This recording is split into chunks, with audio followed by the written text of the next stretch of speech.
Hey everybody, so in this video I'm going to show you what Hopital's rule is in calculus. You're first introduced to this about mid-year throughout your Calc 1 class.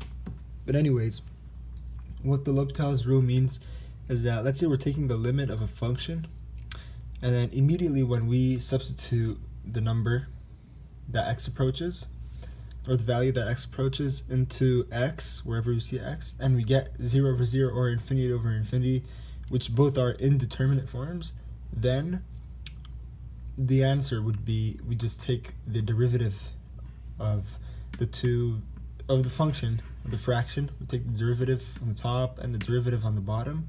And be careful, we're not doing the quotient rule derivative. It's just derivative of the top and the derivative of the bottom each separately. And then we take the limit of that, and that will be your answer. But let's just go over some examples right here. First one, limit as x approaches infinity of e to the x over x. So immediately we're going to start off by, we're going to substitute the infinity in for x. So then we get e to the infinity and then over infinity. And if you all know, the graph of e to the x is like this, and as it approaches infinity, it's going to infinity. So then that would be infinity over, and then you just put in infinity for x, and that would be infinity. And this right here is an indeterminate form, like the one on top. Therefore, now we're given the all clear to use Hopital's rule, which we take the derivative of the top, and then the derivative of the bottom, and then take the limit of that, and that will be your answer.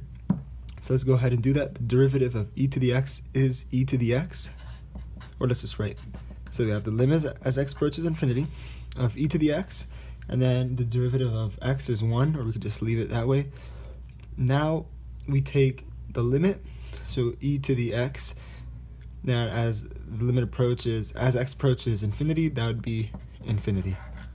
Because same thing, you look at the graph, as x approaches infinity, the graph is going to infinity, and that should be your answer. Alright, second example right here, we're going to do the same thing. First, we're going to substitute 3 in for x, and we get 3 minus 3, which is 0 over, and then again 3 squared, which is 9, minus 9, that's 0. We got another indeterminate form, like the one as shown on top. Now we're given the all clear to use the Hopital's rule. So let's take the derivative of the top. Well, first we're at derivative of x is 1, and derivative of negative 3 is 0. So then on top we have 1, and the bottom, the derivative of x squared is 2x. Derivative of negative 9 just goes away. So now we have 1 over 2x. And we could just go ahead and substitute 3 in, because as the limit as x approaches 3.